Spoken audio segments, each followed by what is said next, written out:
हाँ भाई, आज हम +1 फिजिक्स लॉज ऑफ मोशन के अंदर हम डिस्कस करेंगे कनेक्टेड मोशन की डिस्कस करेंगे।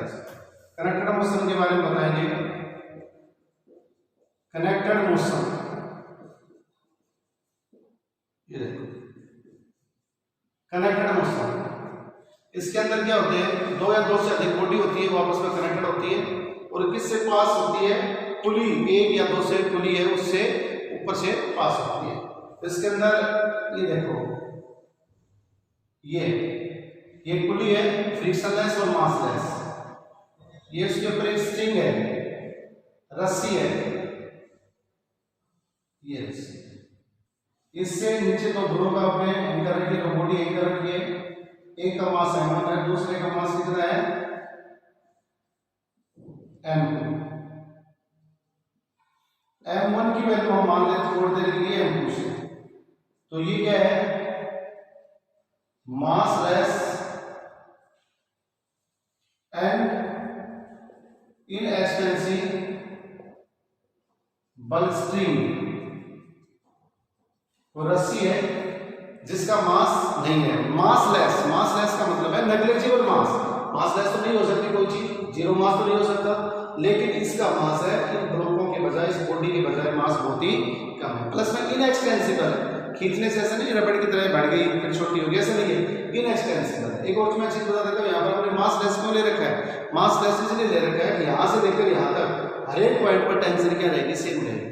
यदि हम मासलेस मानते हैं, मास को कंसीडर मानते हैं, तो अलग अलग पॉइंट पे अलग अलग टेंशन होगी। इसलिए हमने थोड़ी देर के लिए अपनी प्रॉब्लम को सिंपल करने के लिए रस्सी का जो मास है उसको हम ना के बराबर ले लिया, या इन ब्लॉक के सामने इस रस्सी का मास है या वेट है वो नेग्लिजिबल है, मतलब मासलेस मीन है, जीरो मास तो नहीं है लेकिन नियर अबाउट जीरो, तो नेग्लिजिबल मास है जिसको मासलेस भी कह सकते हैं। अब ये पुली है, ये frictionless and massless pulley, यानी ये जो पुली है इसका वजन भी ना के बराबर, not zero but near about zero, इन ब्लॉकों के सामने नेग्लिजिबल मास की है, प्लस में फ्रिक्शन लेस, इसमें कोई फ्रिक्शन नहीं है, तो नियर अबाउट हो गया जीरो। अब इसके अंदर जैसे ऐड करेंगे तो इसके अंदर ये क्या होगा, ये m1g वेट तो हमेशा नीचे काम करता है, इसके अंदर भी m1g वेट तो हमेशा नीचे काम करता है, ये क्या होगा, m1 है और वो क्या है, m2 है। लेकिन वो सिस्टम है, यानी वो बॉडी है वो भारी है, ये पूरा का पूरा सिस्टम है ये उसकी तरफ चलेगा, ऐसे मूव करेगा, ए एक्सेलरेशन इस तरह से जाएगा, ए एक्सेलरेशन यहाँ पर, और ये इस तरह से मूव करेगा, ऐसे मूव करेगा, ये पूरा पूरा सिस्टम उस साइड में जाएगा। यहाँ पर टेंशन कितनी है, T, और यहाँ पर भी टेंशन कितनी है, T टेंशन, ये T टेंशन, ठीक है। तो रस्सी के अंदर टेंशन कितनी है, T है। अब मैं आपसे पूछूं फ्री बॉडी डायग्राम बनाने, आपको कितनी फ्री बॉडी डायग्राम बनेगी, जितनी बॉडी होती है उतनी फ्री बॉडी डायग्राम होती है, 1 2, लेकिन इसका मास आपने क्या मान रखा है, नियर अबाउट जीरो मान रखा है, इसका मतलब इसका फ्री बॉडी डायग्राम नहीं बनेगा। तो इसमें कितने फ्री बॉडी डायग्राम है, 2, एक और दूसरा फ्री बॉडी डायग्राम ये। तीसरा आप बोलोगे सर ये पुली है, इसका नहीं देंगे, हाँ इसका मासलेस मानते हैं, पुली है कुछ उसका कुछ वजन है, इनकी कंपेयर में वजन है, तो उस टाइम इसमें कितने फ्री बॉडी डायग्राम आ जाएंगे, 1 2 और 3। फ्री बॉडी डायग्राम किसे कहते हैं, फ्री बॉडी डायग्राम का मतलब तो वो डायग्राम जिसके अंदर दूसरी बॉडी की वजह से फोर्स को तो कंसीडर करें लेकिन दूसरी बॉडी को कंसीडर ना करें, ऐसे को हम बोलते हैं free body diagram. The diagram in which the force has been considered due to other body but other body do not consider, that is called the free body diagram, FBD। तो मैं बना देता हूं, देखो ये एक तो ये है FBD, ये FBD है, FBD ऑफ M2, किसका FBD है, फ्री बॉडी डायग्राम। FBD का पूरा नाम क्या है, फ्री बॉडी डायग्राम। और दूसरा क्या हो गया, दूसरा ये है, दूसरा ये है, ये दूसरा है, ये भी FBD है, FBD ऑफ M2, यानी ये किसका है, ये M2 का है, और ये सॉरी ये किसका है, ये M1 का है, फ्री बॉडी डायग्राम। दो ही बनेंगे, तीसरी बॉडी इसका तो हमने मास कंसीडर नहीं किया है। अब देखो then equation of motion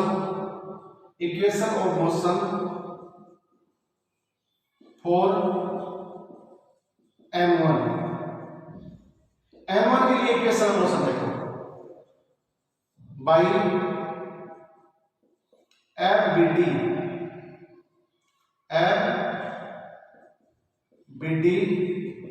of m1 की FBD।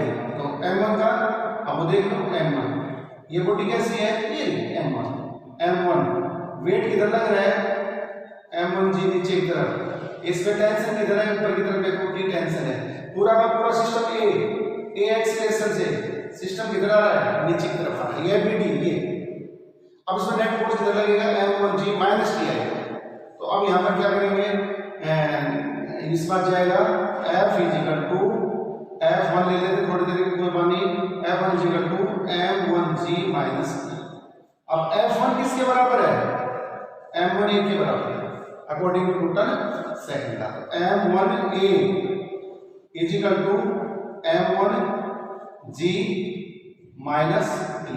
इसको थोड़ी देर की आप इक्वेशन नंबर फर्स्ट कह सकते हैं, ठीक है। तो ये किसका फ्री बॉडी डायग्राम था, ये फ्री बॉडी डायग्राम था किसका, पहली बॉडी का m1 बॉडी का, ठीक। और उसके अंदर ये इक्वेशन ऑफ मोशन किसके लिए है, फर्स्ट बॉडी के लिए जिसका मास m1 है। अब इसके बाद में हमें क्या करना है, अब FBD किसकी लेंगे, second body and equation of motion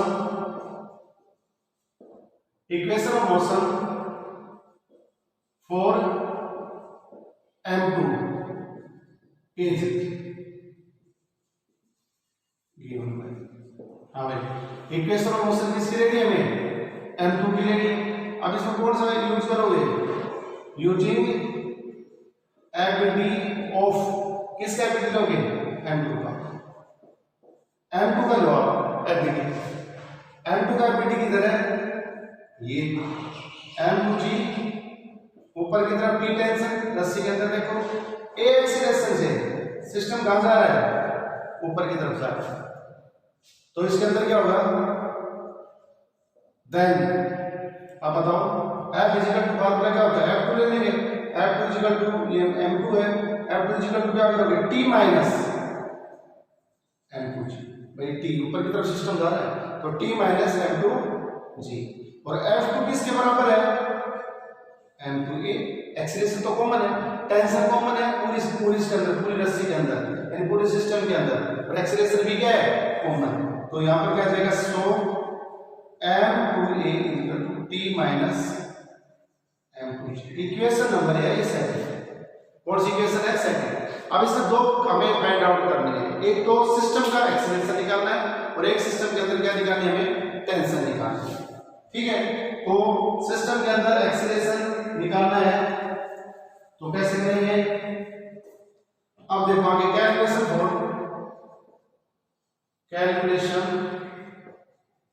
for acceleration of system A निकालना, हमें ए निकालना, सिस्टम का एक्सीलरेशन निकालना। तो सिस्टम का एक्सीलरेशन निकालने के लिए हमें क्या करना पड़ेगा, दोनों इक्वेशन को, इक्वेशन फर्स्ट और इक्वेशन सेकंड, दोनों को हमें क्या कर देंगे, ऐड कर देंगे। Now added the equation first and second, first और सेकंड इक्वेशन जो आपने निकाली है उसको ऐड कर दो। फर्स्ट थी m1a और सेकंड इक्वेशन क्या है, प्लस में m2a is equal to, first equation थी हमारी, फर्स्ट इक्वेशन थी m1g माइनस टी और सेकंड इक्वेशन है t माइनस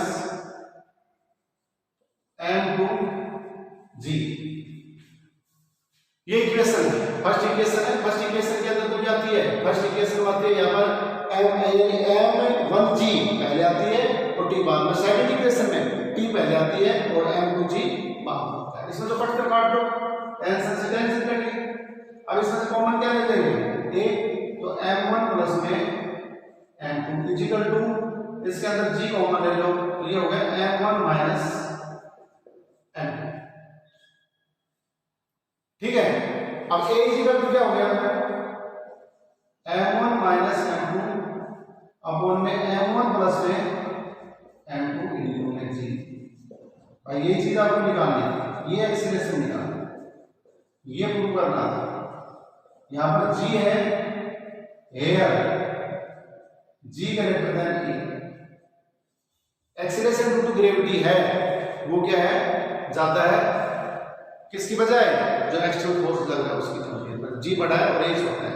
अब यहाँ पर स्पेशल केस आ सकते हैं, वो कहेंगे दोनों ब्लॉक है, दोनों का मास यदि बराबर हो तो ऐसा भी हो सकता है, तो दोनों का M1 और M2 दोनों बराबर 0 आ जाएगा, तो कितना एक्सीलरेशन आ जाएगा 0 आ जाएगा। इसका फ्लो सिस्टम तो चलेगा, दोनों बॉडी चलेगी मूव करेंगी, या तो रेस्ट में जाएंगी और रेस्ट में नहीं आएंगी तो वो कांस्टेंट स्पीड से मूव करेंगी। मतलब यहाँ पर कुछ भी हो सकता है भाई, इसमें एक का मास इसका 2m देते हैं, इसका m दे देंगे, इसका दोनों का मास बराबर दे देंगे, इसका मास 1/4, मतलब कुछ भी दे सकते हैं इसके अंदर।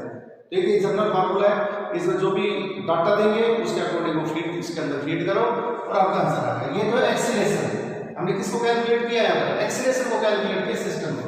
अब हमें क्या निकालनी है, टेंशन निकालनी है भाई। दो पूछे थे इसके अंदर, अब जो सिस्टम है टेस्टिंग है उसके अंदर कितनी टेंशन होगी और उसके अंदर एक्सीलरेशन क्या होगा। तो अगला है इसी के अंदर ये calculation for tension in string, रस्सी के अंदर टेंशन क्या होगा T। ये हमारा हमें ये चीज निकालनी है इसके अंदर। अब इसमें हम क्या करेंगे, उसमें हम दोनों इक्वेशन को ऐड की थी, इसमें इक्वेशन फर्स्ट और सेकंड को डिवाइड करते हैं। Now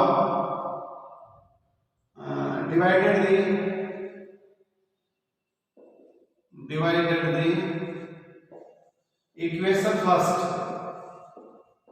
by equation second, then we get, तब अभी क्या मिलता है देखो। फर्स्ट इक्वेशन क्या थी m1a अपॉन में सेकंड इक्वेशन m2a। ठीक है, फर्स्ट इक्वेशन के अंदर क्या आता है, फर्स्ट इक्वेशन के अंदर आता है m1 G माइनस T, और सेकंड इक्वेशन के अंदर क्या था T माइनस M2G। ये था फर्स्ट और सेकंड इक्वेशन। तो मैं साइड में लिख देता हूं वैसे, बाकी आप देख लेना, वीडियो को रिवर्स करके देख लेना।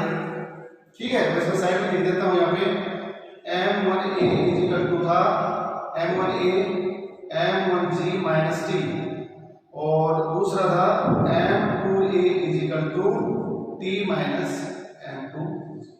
ये थी इक्वेशन फर्स्ट और ये क्या है इक्वेशन सेकंड। साइड में लिख दिया, ये दोनों को डिवाइड कर दो, इससे कैंसिल आउट होगा। अब क्रॉस मल्टीप्लाई कर लो, M1T minus M1 M2G equal to M1 M2G और माइनस M2T। ठीक है, अब आगे इसको सोल्व कर लो।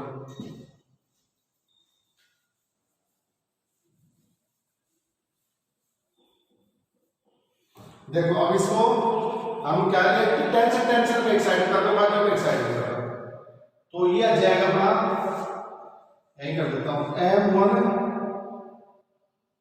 T, इसको इस साइड में लिया प्लस में M2T, इसको मैं इस साइड में लिया है, इसको पर साइड में ले जाऊं, equal to M1 M2G plus हो जाएगा M1 M2G। ठीक है, अब इसको सोल्व कर लो। अब ये क्या है, डबल हो गए, ऐसे T कॉमन ले गया, M1 प्लस में M2 equal to 2M1 M2G, और T इक्वल टू होगा 2M1 M2G अपॉन में M1 प्लस में M2। भाई ये टेंशन है, ये चीज हमें प्रूव करनी थी। तो स्ट्रिंग के अंदर जो टेंशन होगी ये टेंशन होगी। अब फिर वो स्पेशल केस आ गया, इसका मान दोनों का मास यदि बराबर हो तो M1 और M2 दोनों बराबर हो जाए, सोल्व कर लेना, जो भी आपका आंसर आएगा वो आ जाएगा। ठीक है, तो इस तरह से हम दो चीज निकालनी है इसके अंदर कनेक्टिंग क्वेश्चन में, एक टेंशन निकालनी है, एक एक्सीलरेशन निकालना है, और सिंगल पुली ले रखी है इसके अंदर मैंने, और इसके बाद में रस्सी है, स्ट्रिंग है, उसका हमने वजन क्या ले रखा है, वेट क्या ले रखा है, मास क्या ले रखा है, नेग्लिजिबल ले रखा है, नियर अबाउट 0 ले रखा है, ताकि उसके अंदर हर एक पॉइंट पर टेंशन क्या हो, अलग अलग। यदि अब मासलेस स्ट्रिंग होगी तो अलग अलग पॉइंट पर टेंशन क्या होगी, अलग अलग। ठीक है भाई, थैंक्स।